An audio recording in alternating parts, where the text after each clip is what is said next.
सदन में बोलने के लिए मैं इस सीट से कई बार पहले उठा, लेकिन आज बेहद दुख के साथ और बड़े भारी मन के साथ मैं अपनी बातें रख रहा हूं। सबसे पहले तो मुझे इस बात का दुख है कि मेरे भारतीय जनता पार्टी के साथी अभी सदन में मौजूद नहीं है।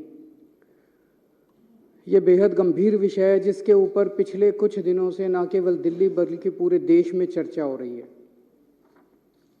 कि किसी भी राज्य के अंदर या देश के अंदर चुनी हुई लोगों के द्वारा चुनी हुई सरकार की चलनी चाहिए या किसी एक व्यक्ति विशेष की चलनी चाहिए। ये बेहद गंभीर विषय है। इसके ऊपर कई सारे मुद्दों पे चर्चा हुई, कई सारे मुद्दे पिछले दिनों में उठे हैं।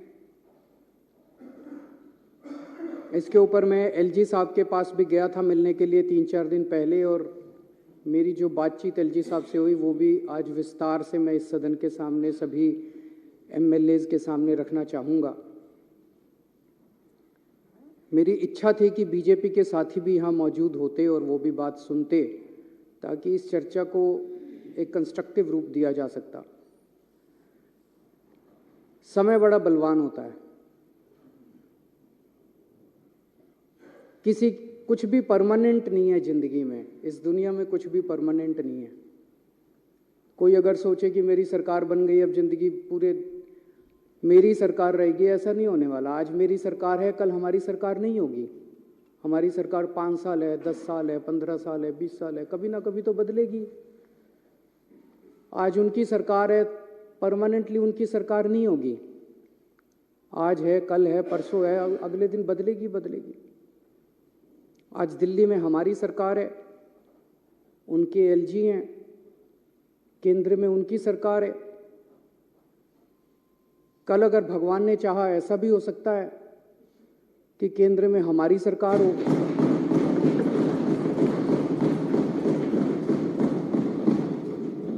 दिल्ली में हमारे एलजी हों,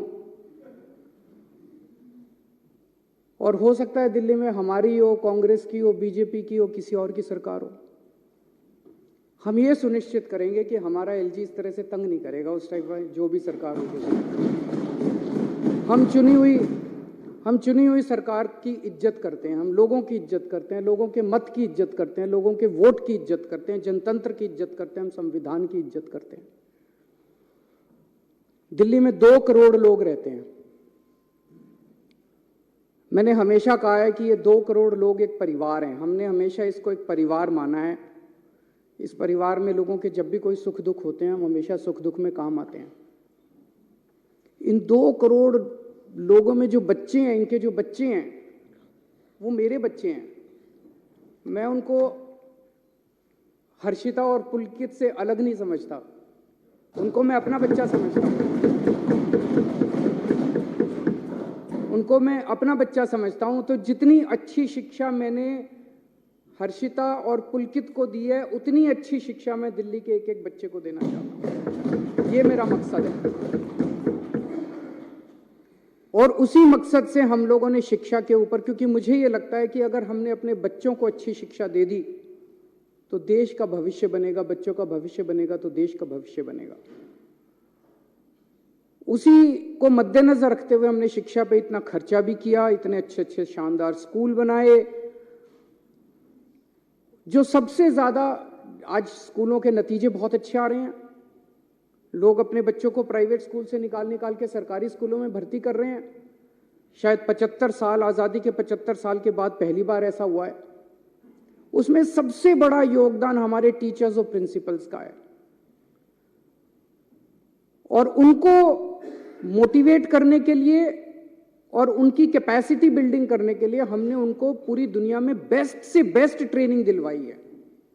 हमने बहुत सारे टीचर्स को विदेश भेजा, बहुत सारे टीचर्स को आईएम्स में भेजा, बहुत सारे टीचर्स को अलग अलग यूनिवर्सिटीज में भेजा ट्रेनिंग करने के लिए।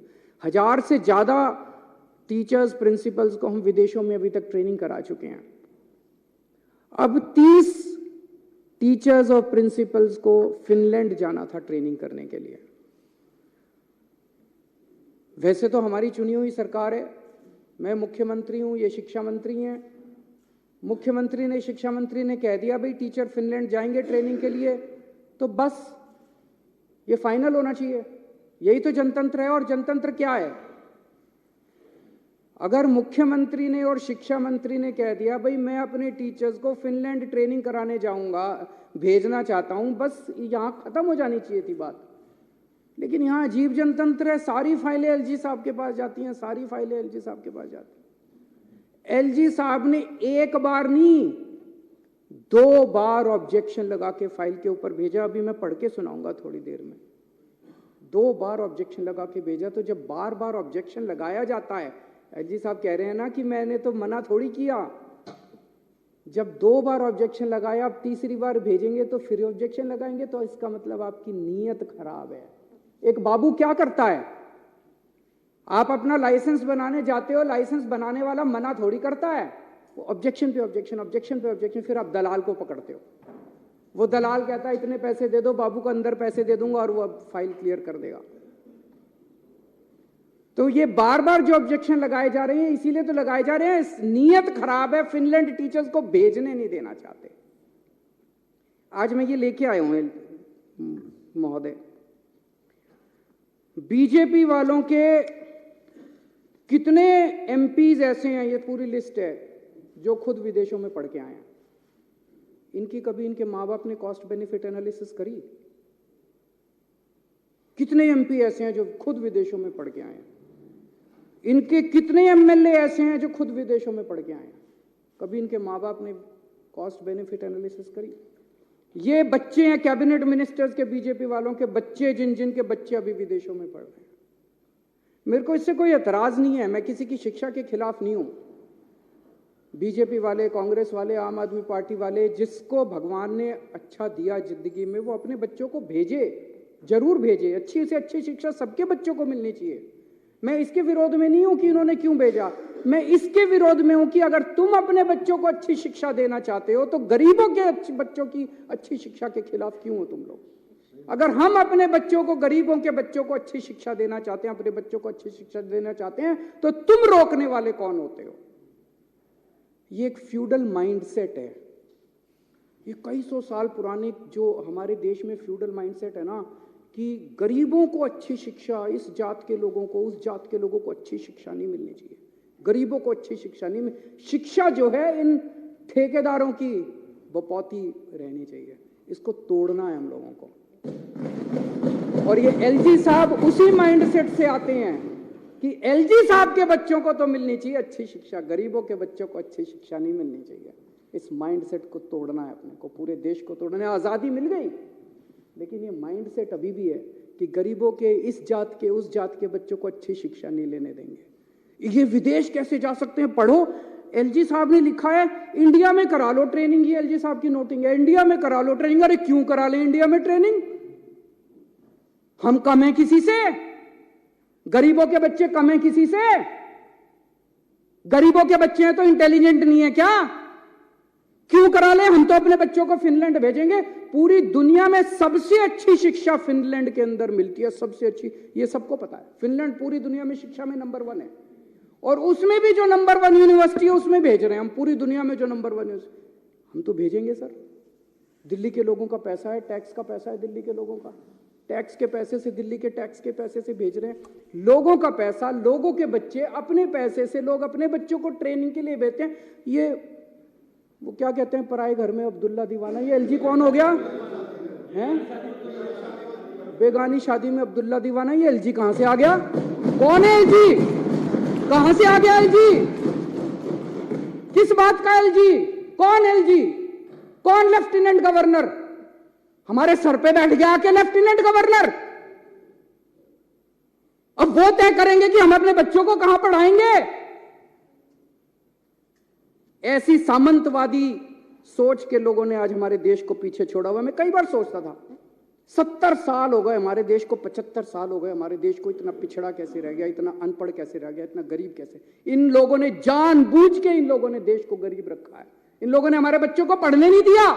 ये तो सामने आ गया, नंगे हो गए ये लोग। इन लोगों ने हमारे बच्चों को, बड़ी मजे की बात है, एलजी साहब के पास पावर नहीं है ये करने की। एलजी साहब के पास पावर नहीं है ये करने की। मैं भी आपको दिखाता हूं।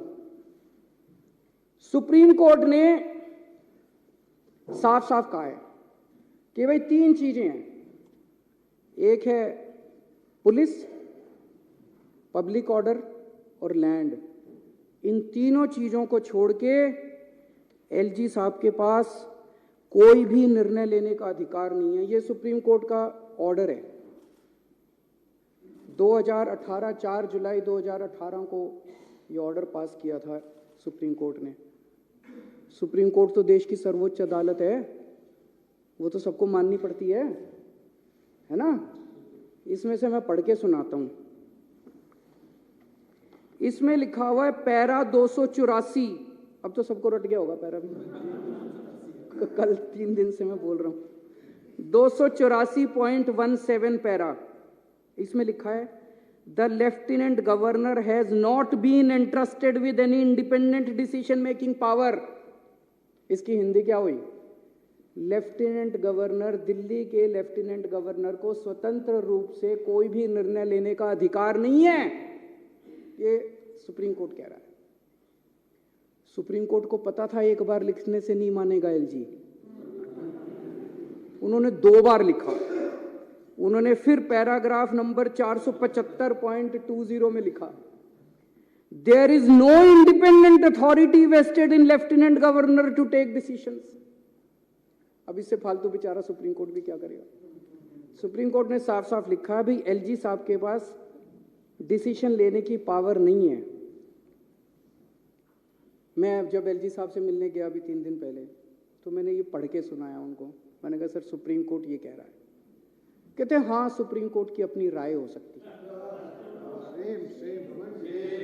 सर अध्यक्ष महोदय, इसके बाद मेरे पास कुछ कहने को नहीं बचा था। इतने बड़े संवैधानिक पोजीशन के ऊपर बैठा हुआ व्यक्ति अगर ये कहता है कि सुप्रीम कोर्ट का ऑर्डर सुप्रीम कोर्ट की राय हो सकती है, मैंने कहा सर आप जो ये कह रहे हैं ना, ये सुप्रीम कोर्ट का कंटेम्प्ट है। आप ऐसा नहीं बोल सकते। सुप्रीम कोर्ट का आदेश कानून है इस देश का, सुप्रीम कोर्ट का आदेश बाइंडिंग है इस देश के ऊपर, इस देश के हर नागरिक के ऊपर। बोले नहीं, मैं बोले संविधान में लिखा है कि एलजी एडमिनिस्ट्रेटर है। एडमिनिस्ट्रेटर का मतलब शासक होता है, तो मेरे पास सुप्रीम पावर्स है, मैं कुछ भी कर सकता हूं। इसके बाद में क्या कहता, फिर उन्होंने कहा कि मैंने मना थोड़ी किया है। मैंने कहा जी 2 बार आपने वापस भेज दी फाइल, 2 बार आपने लिखा। क्या लिखा? पहली बार लिखते हैं मुझे ये बताया जाए कि क्या डीओपीटी की गाइडलाइंस का पालन किया गया। ये जिस यूनिवर्सिटी में भेज रहे हो, इस यूनिवर्सिटी ने और कौन कौन से कार्यक्रम कराए, इससे क्या ऑब्जेक्टिव हासिल होगा। अरे मैं मुख्यमंत्री हूं, मैंने देख लिया यार सारा। मैंने एलजी साहब को बोला, मैंने कहा सर आप मेरे हेडमास्टर थोड़ी हो, इतने तो मैं स्कूल में पढ़ाई में बहुत अच्छा था, फर्स्ट आया करता था क्लास में थ्रू आउट। पहली क्लास से लेके 12वीं क्लास तक फर्स्ट आया, यूनिवर्सिटी टॉपर था, कुरुक्षेत्र यूनिवर्सिटी में टॉप किया था मैंने, पहले 6th पोजीशन थी मेरी। मेरे मास्टरों ने आज तक मेरा होमवर्क ऐसे चेक नहीं किया जैसे एलजी साहब आज मेरी फाइलें लेके बैठ जाते हैं। स्पेलिंग गलत है, हैंडराइटिंग खराब है, ये ऐसे क्यों नहीं लिखा, ये वैसे क्यों नहीं लिखा। मेरे मास्टरों ने ऐसे नहीं किया जैसे एलजी साहब मेरा होमवर्क चेक करते हैं। मैं चुना हुआ मुख्यमंत्री हूं, दिल्ली के 2 करोड़ लोगों ने मेरे को चुन के भेजा है। आप कौन है? मैंने उनसे पूछा आप कौन है, ये मैंने पूछा एलजी साहब से। मैंने कहा सर आप कौन है? मेरे को तो जनता ने चुन के भेजा। कहते मेरे को प्रेसिडेंट ने भेजा। मैंने कहा वैसे ही जैसे अंग्रेज वाइसरॉय भेजते थे वैसे ही आपको प्रेसिडेंट ने पहले। बोले आपकी सरकार अच्छी नहीं चल रही, आपने ये नहीं किया, आपने वो नहीं किया, आपकी सरकार में ये। मैंने सर वो वाइसरॉय जो होते थे ना, वो कहते थे you bloody Indians, you don't know how to govern. मैंने कहा एलजी साहब आज आप भी वही भाषा इस्तेमाल कर रहे हो, you bloody Delhi wallahs, you don't know how to govern. मैंने कहा सर दिल्ली छोड़ दो हमारे हालात पे, हम अपनी दिल्ली चला लेंगे।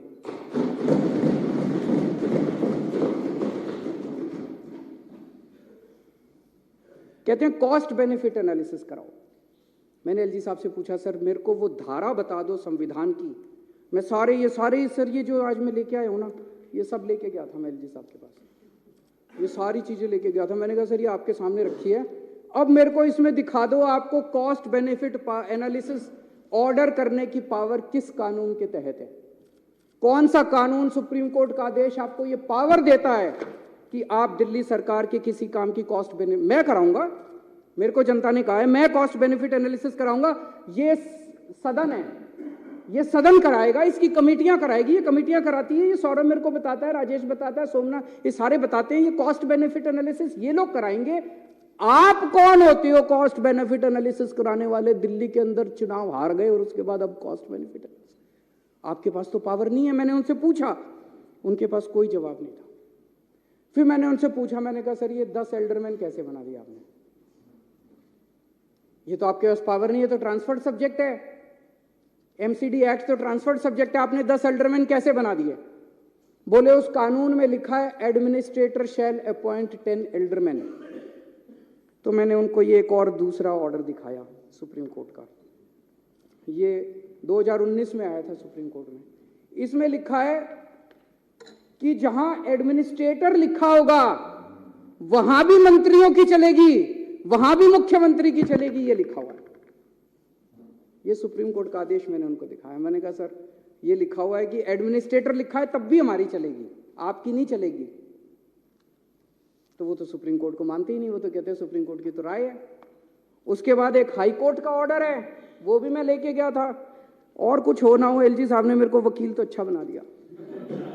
ये 1998 का जजमेंट है ओपी पावा, इसमें साफ साफ लिखा है, मोटर व्हीकल्स एक्ट में डेफिनेशन है lieutenant governor, government of Delhi means lieutenant governor. इसमें लिखा है सारी पावर दिल्ली सरकार की होगी, सारी पावर मुख्यमंत्री की होगी। तो अगर एडमिनिस्ट्रेटर भी लिखा है, लेफ्टिनेंट गवर्नर भी लिखा है, तब भी सारी पावर दिल्ली सरकार की है, एलजी साहब की पावर नहीं है। ये सारा मैंने उनको बताया,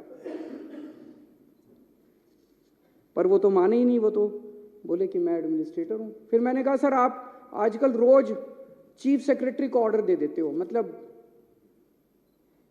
रोज सवेरे उठते हैं, अपना लेटर हेड मंगाते हैं, लेटर हेड में लिखते हैं चीफ सेक्रेटरी इसको यहाँ का चेयरमैन बना दो, और चीफ सेक्रेटरी को भेज देते, चीफ सेक्रेटरी लागू करा देता है। हम मुंह बाके देखते हैं, हम तो क्या हो गया, ये टीवी में चल रहा है, अखबार में आ गया, इसको लिख देते हैं, ये इसको एल्डरमैन बना दो, इसको यहाँ का ये बना दो, इसको। ये चल क्या रहा है? मैंने एलजी साहब से पूछा, मैंने कि चीफ सेक्रेटरी को सीधे ऑर्डर कैसे देते हो? मुख्यमंत्री, मंत्री, इनके थ्रू फाइलें क्यों नहीं जाती? सीधे चीफ सेक्रेटरी को ऑर्डर दे देते हो आप किसी भी सब्जेक्ट के ऊपर। बोले मैं शासक हूं, मैं एडमिनिस्ट्रेटर हूं, मैं कोई भी ऑर्डर दे सकता हूं, किसी को भी ऑर्डर दे सकता हूं। ना तो वो संविधान मानने को तैयार हैं और ना वो सुप्रीम कोर्ट के ऑर्डर मानने को तैयार है। मैंने उनसे पूछा, मैंने कहा सर ये योगा क्यों बंद करा दिया? मोहल्ला क्लिनिक के अंदर चुनाव के, एमसीडी चुनाव के नतीजे 7 तारीख को आए थे, उसके 2 महीने पहले से सारे डॉक्टरों की तनख्वाह बंद करा दी, सारे मोहल्ला क्लिनिक के रेंट बंद करा दिए, सारे मोहल्ला क्लिनिक की बिजली बंद करा दी, बिजली के बिल पेमेंट बंद करा दी, सारे टेस्ट बंद करा दिए। मैंने कहा सर ये क्यों करा दिया? दिल्ली जल बोर्ड की 3 महीने से सारी पेमेंट बंद। बड़ी मजे की बात है कि 7 तारीख को नतीजे है, 8 तारीख को मोहल्ला क्लिनिक की सारी पेमेंट हो गई। तो नीयत खराब थी। जल बोर्ड की सारी पेमेंट्स बंद करा दी। हमारे जो वाटर ट्रीटमेंट प्लांट बन रहे थे उनकी कंस्ट्रक्शन रुक गई, जो सीवेज ट्रीटमेंट प्लांट बन रहे थे उनकी कंस्ट्रक्शन रुक गई। डीटीसी के अंदर महिलाओं की सुरक्षा के लिए जो बस मार्शल हमने लगा रखे हैं उनकी तनख्वाह 3 महीने से बंद करा दी। मैंने सब बोला, मैंने कहा सर सारे अफसर दबी जुबान में कह रहे हैं कि एलजी के ऑर्डर थे कि या तो ये सारी पेमेंट बंद करो, आम आदमी पार्टी की सरकार को बदनाम करो, केजरीवाल को बदनाम करो, नहीं तो तुमको धमकी दी सारे अफसरों को कि मैं सस्पेंड कर दूं। कहते मैंने ऐसा नहीं किया। मैंने कहा सर अगर आपने ऐसा नहीं किया, ये तो मेरी वजह से 104 सीट आई हैं, तो इसका मतलब जानबूझ के सारी पेमेंटें रुकवाई थी। बोले अब देखना तुम्हारी 7 की 7 सीट लोकसभा में बीजेपी की आएंगी और अगली बार तुमको मैं चुनाव नहीं जीतने दूंगा विधानसभा का। एलजी साहब मुख्यमंत्री को खुलेआम धमकी देते हैं कि अगला विधानसभा, वो यहाँ पे लेफ्टिनेंट गवर्नर दिल्ली को चलाने थोड़ी आए हैं, दिल्ली को ठप करके केजरीवाल को और आम आदमी पार्टी को बदनाम करने आए। हम राजनीति करने नहीं आए सर, हम यहाँ राजनीति करने नहीं आए, हम लोगों की सेवा करने आए हैं। चुनाव जीते ना जीते हैं, राजनीति लगी रहती है, चुनाव आते जाते रहते हैं। देश जरूरी है, लोग जरूरी है, लोगों की जिंदगी जरूरी है। लोगों को इतनी प्रताड़ना करके, लोगों के मोहल्ला क्लिनिक बंद करा के, लोगों के पानी बंद करा के, लोगों की बिजली बंद करा के अगर आप चुनाव जीतना चाहते हो, चुनाव आपको मुबारक। हम लोगों की सेवा करेंगे। हम आपकी तरह नहीं गिर सकते, हम आपकी तरह इतनी गंदी हरकतें नहीं कर सकते। एक प्रश्न ये उठता है कि अगर चुनी हुई सरकार की कोई पावर ही नहीं है तो इस देश की आजादी की लड़ाई क्यों लड़ी थी? हमारे लोगों ने इसलिए थोड़ी लड़ी थी कि एक वाइसरॉय जाएगा और एक लेफ्टिनेंट गवर्नर आके बैठ जाएगा, इसलिए तो आजादी की लड़ाई नहीं लड़ी थी। तो अध्यक्ष महोदय, अपने देश की आजादी को बरकरार, हम तो सारे आंदोलन से निकले हुए लोग हैं, आजादी को बरकरार रखने के लिए, जनतंत्र को मजबूत करने के लिए, संविधान को मजबूत करने के लिए हमें जो भी कुर्बानी देनी पड़ेगी, हम सारे मिलकर वो कुर्बानी देंगे।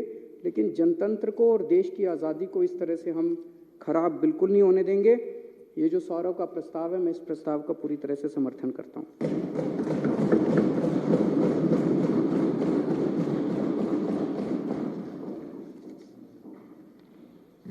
अब श्री सौरभ भारद्वाज जी, माननीय सदस्य द्वारा प्रस्तुत संकल्प सदन के सामने है। जो इसके पक्ष में वहाँ के हैं, जो इसके विरोध में वो ना गए। हाँ पक्ष जीता, हाँ पक्ष जीता। संकल्प